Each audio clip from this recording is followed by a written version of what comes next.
जहां भी सनातन धर्म को मानने वाले लोग हैं, सब जगह दीपावली का सुंदर उत्सव सब जगह मनाया जाता है।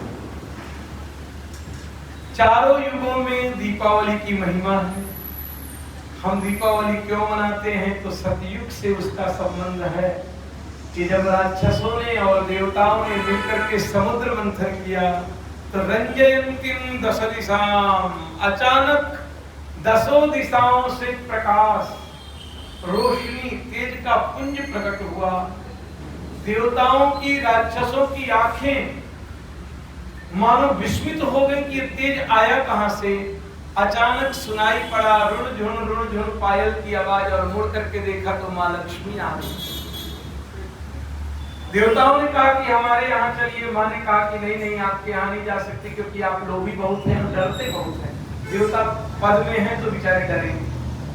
राक्षसों ने कहा कि हमारे यहाँ चलिए। बोले कि तुम लोग कुरूप हो और दूसरा तुम लोगों के अंदर ईर्ष्या है, द्वेष है, जलसी है, मैं तुम्हारे यहाँ नहीं जाऊंगा। मानवों ने कहा कि हमारे यहाँ चलिए। माँ तो माँ मुस्कुरा करके बोली कि तुम मरण धर्मा हो, आज नहीं कल मर जाओगे, रह नहीं सकती मैं तुम्हारे साथ। ऋषियों ने कहा हमारे यहाँ चलिए तो बोले क्रोधी बहुत हो। अचानक भगवान नारायण को देखा और माँ ने माला पहनाया, क्योंकि नारायण क्या है तो बोले कि मंगलम भगवान विष्णु मंगलम गरुड़, जो मंगल है भगवान। जैसे इन दोनों का विवाह हुआ, पूरे ब्रह्मांड में देवताओं ने, मनुष्यों ने, सब ने दीप मालिकाएं जला करके, पटाखे छुड़ा करके लक्ष्मी का और नारायण का वेलकम किया। सतयुग त्रेता, जब रावण का वध हुआ और समाचार आया अवध कि 14 वर्ष के वनवास के बाद प्रभु अब अयोध्या में प्रवेश करने वाले हैं। अवध वासियों ने जिन रंगोलियों को मिटा दिया था, जिन तोरणों को तोड़ के फेंक दिया था, जब से राम गए हैं किसी के घर में मांगलिक कार्य नहीं हुए हैं, किसी ने नए कपड़े नहीं पहने। अयोध्या में रहने वाले लोगों ने जूते और चप्पल का परित्याग कर रखा है, क्योंकि राम वन में। प्रायः अवध के वासी भी वनवासी के जैसे अपना जीवन जीते हैं, ब्रह्मचर्य का पालन करते हैं। जैसे पता चला कि राम आ रहे हैं, अपने अपने दरवाजों में सबने तोरण रंगोली निकाली, बंधनवार दीप मालिका सजा दी चारों तरफ, और सब नाच गा करके दीप मालिका का सुंदर उत्सव मनाने लगे। त्रेता में फिर दीपावली मनाई। द्वापर युग आया, संदेश आया द्वारिका में कि नरकासुर नाम के राक्षस ने तुम्हारी कन्याओं को अपने कैद खाने में बंद करके रखा है, उनके साथ में व्यभिचार करना चाहता है। उन कन्याओं ने पत्र लिखा कि आप हमको आकर के बचाइए। प्रभु पहुंचे और नरकासुर का नरक चतुर्दशी के दिन वध कर दिया। कन्याओं को बाहर निकला तो कन्याओं ने कहा कि प्रभु अब हम किस लायक रह गए, हमें समाज स्वीकार करेगा, जहर दे दो हमें, हम जिंदा कैसे रहेंगे। प्रभु ने कहा कि इच्छा क्या है, तो 16,100 कन्याओं ने कहा कि प्रभु आपके साथ विवाह करना चाहिए। एक साथ में 16,100 विवाह कृष्ण ने किया वहां पर। और जब द्वारिका वासियों को पता चला कि कृष्ण 16,100 रानियां लेकर के आ रहे, तो द्वारिका वासियों ने पूरी द्वारिका को दीप मालिका, तोरण, बंधनवार रंगोलियों से सजा दिया और सजा करके सब प्रतीक्षा करने लगे कृष्ण आए। द्वारिका में प्रवेश कृष्ण का रानियों के साथ में, और सब सहनाई बजी, पटाखे फोड़ करके उनका स्वागत। कलयुग आया जहां हम आप खड़े, घर में राज्य लक्ष्मी आए, संतान लक्ष्मी आए, सुख लक्ष्मी आए, प्रेम लक्ष्मी आए, आनंद लक्ष्मी, मतलब नो मनी की मनी ही लक्ष्मी है। पैसा अरबों खरबों रुपया है, ना रहने की तमीज है, ना बात करने की तमीज है, ना खाने की तमीज है। जीवन नर्क है। खजाने के ऊपर नाग बैठा रहता है। साहब जी, क्या बैठा रहता है? मर जाता है नाग, 1 ग्राम दूध उस खजाने से नहीं खरीदता। बहुत दिया है माने हमको, आपको कम नहीं दिया, परंतु दारिद्र भी है। बहुत सुंदर बात किसी ने मुझसे कही थी कि शास्त्री जी, कमाना जितना आसान है उससे लाख गुना मुश्किल उसको खर्च करना। कमाना जितना आसान है उससे करोड़ गुना कष्ट होता है। कमाने में जो कष्ट होता है वो 1 गुना है। जिस समय खर्च करने के लिए आप साव आगे बढ़ते हैं, आपके शरीर में आग लग जाती है। पूछिएगा कभी कितना लेके जाऊंगा, मुश्किल में पड़ जाएगी। संचय की प्रवृत्ति मनुष्य को लक्ष्मी का पुत्र नहीं, लक्ष्मी का पति बनने का प्रयास इंसान का है। और जबकि संसार में मैंने बताया कि देवों के पास भी लक्ष्मी नहीं गई, दानवों के पास लक्ष्मी नहीं गई, मानवों के पास नहीं गई, ऋषियों के पास नहीं गई, लक्ष्मी नारायण की है। हम आप चाहें कि लक्ष्मी के मालिक बन जाए तो मुश्किल है। बड़े बहाने बनाते हैं, बोलते हैं हम लोग कि अपने बच्चों के लिए जोड़ रहे हैं, पेट में नहीं खा रहे हैं क्योंकि बच्चों को देना है जोड़ करके। बच्चों के आपके पैसा में कोई इंटरेस्ट नहीं है, जबरदस्ती झूठ बोल करके बच्चा हमें बहुत चाहता है, बहू बहुत चाहता है, झूठ बोलते हैं समाज में प्रतिष्ठा बनी रहे। ये संसार स्वार्थ का है साहब, कोई किसी को यहाँ चाहता। जिस दिन स्वार्थ नहीं होगा उस दिन लोग हमारे पास में आते हैं, बोलते शास्त्री जी कोई मंत्र पढ़ दो तो मम्मी मर जाए क्योंकि बहुत दिन से बिस्तर में पड़ी। नहीं चाहते वो आपको यहाँ। सेठ जी आज अपने मुनीम को बुला करके बोला कि गणना कर दिया जाए संपत्ति की। 6 महीना मुनीम जी ने 25 सीए मतलब चार्टर्ड अकाउंटेंट 25 सीए बुलाए। 6 महीने गणना हुई सेठ की संपत्ति की। गणना करने के बाद आज ऑफिस में सेठ जी बैठे थे तो मुनीम लेकर के पहुंचा बही खाता, बोला महाराज गणना हो गई आपकी। सेठ जी ने कहा कितना निकला? बोले आपकी 21 पीढ़ी प्रतिदिन अगर 2, 4, 10, 50 लाख रुपए खर्चा करेंगी तो भी पैसा कम नहीं पड़ेगा। सेठ रो करके बोला कि 22वीं पीढ़ी का क्या हाल होगा। रो पड़ा सेठ, कुर्सी से नीचे गिर गया, मूर्छित हो गया रो करके। मुनीम ने बेचारे ने हाथ पकड़ा, बोले सेठ रो मत। उसको लगा कि हार्ट अटैक ना आ जाए, सेठ जी को सांत्वना दिया। बड़े मुश्किल से सांझ सेठ ऑफिस छोड़ करके घर पहुंचा।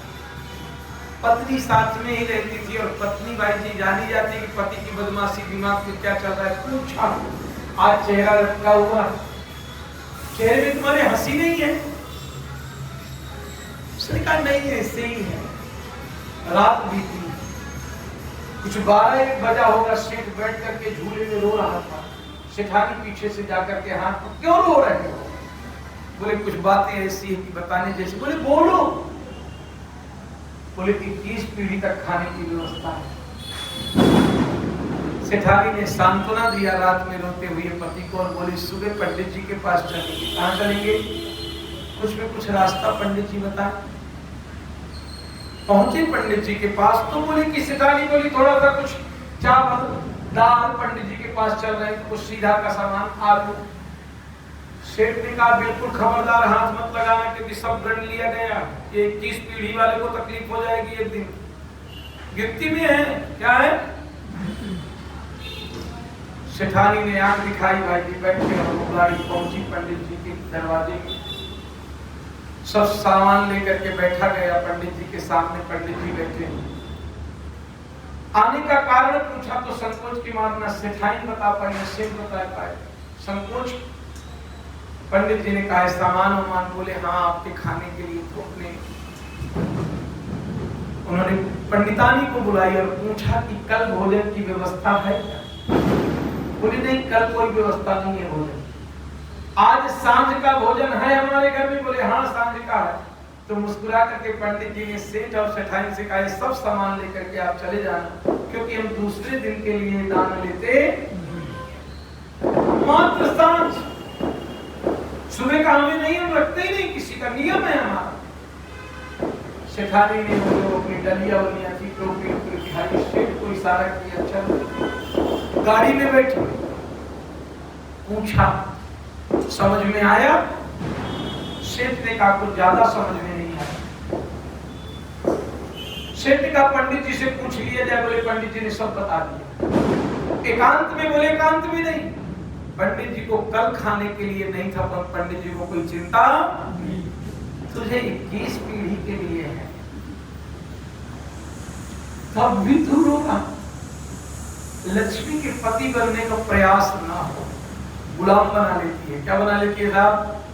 इसके दास बनो, इसके पुत्र बनना है। क्या बनना है? पिता भी बन जाओ। लक्ष्मी कहती है मेरे पिता बन जाओ। जब योग्य वर मिले तो कन्यादान कर देना। क्या कर देना? योग्य वर मिल जाए, उसी प्रकार योग्य अवसर मिले, लक्ष्मी का दान करें, प्रसन्न होती। कन्या अगर आप पास में रख करके गंदगी फैल जाएगी, क्या हो जाएगी? इतिहास गवाह है कि जिन्होंने दिया है उनको इतिहास आज भी याद कर रहा है, जिन्होंने लिया है उनका नाम और उनका एड्रेस और उनका पता आज भी इतिहास ने डिलीट कर दिया। हम देते हैं तो हमको अहंकार होता है कि हम किसी को कुछ दे रहे हैं, और ध्यान दीजिएगा कि काश संसार में अगर कोई लेने वाला ना हो, अगर कोई लेने वाला ना हो तो आपका साहब क्या होगा? हम लोग दे करके अपने आप को रईस मानते हैं। कल्पना करिए कोई लेने वाला ना हो, कल्पना करिए, विचार करिएगा। आज हम चीजें लेकर के आते हैं, लोगों को दे के जाते हैं, उत्साह से वो भी लेते हैं, क्योंकि लेने वाले अभी संसार में उपलब्ध हैं, इसलिए आप देने वाले बने हुए हो। जिस दिन लेने वाले नहीं होंगे उस दिन देने वाले डिलीट हो जाएंगे संसार। हमारे बच्चे अमेरिका में, लंदन में, यूरोपन में सब जगह जा रहे हैं, इंग्लैंड में जा रहे हैं। उनके माता पिताजी जाते हैं, बोलते हैं जो बच्चा घर में तिनका नहीं उठाता था वही बच्चा घर में झाड़ू लगाता है, क्योंकि वहां कोई झाड़ू लगाने वाला सब रईस है। आज हमारे यहाँ बाहियां आ रही हैं, हम उनकी कदर नहीं करते। ऐसा उनको खून पीने का प्रयास करते हैं कि आ रही है उसका खून पी ले। 300, 500, 1000, 1500 रुपये महीना में देते, पर साहब ऐसा उनके साथ व्यवहार करते। हमारे बच्चे जाके वहां झाड़ू लगा रहे हैं, कपड़े साफ कर रहे हैं, बाथरूम साफ कर रहे हैं, लैट्रिन साफ कर रहे हैं। यहाँ वही बच्चे शर्माते ही बात करते हैं, अपना चप्पल नहीं उठाते, मम्मी से चप्पल, पापा चप्पल मंगाते। व्यवस्था क्या है? हम इस देश में सौभाग्यशाली हैं कि यहाँ पर लेने वाले लोग अभी उपलब्ध हैं। अब जिस दिन लेने वाले उपलब्ध नहीं होंगे खत्म हो गया। सौभाग्य वाले तो लक्ष्मी का स्वागत करें। लक्ष्मी को बेटी माने या लक्ष्मी को अपनी माँ माने, लक्ष्मी के पति बनने का प्रयास। फिर वो खजाना के ऊपर नाग बाबा बैठे हैं, और कोई खजाना लेने जाता है तो नाग बाबा डसते हैं, तब वो लंबा डंडा लेके जाता है, नगवा का मुंह कुचल देता है। क्या कर देता है? अला बाप खींच करके बेटी को कोट ले जा रहा है, बेटा कहाँ खींच के ले रहा है बाप को? कुचल रहा है समाज में, दिखाई पड़ रहा है समाज में चीज। लक्ष्मी आज बहुत बड़ा दिन है, दीपावली का दिन है। हम सब लक्ष्मी का आह्वान करें, पटाखे छुटाएं। जो हमारे आजू बाजू में उनकी भी दीपावली मनाने इसलिए कुछ हेल्प भी करें, आनंद करें। क्या करें? कि दीपावली सबकी दीपावली होनी चाहिए। राम राम, हैप्पी दीपावली।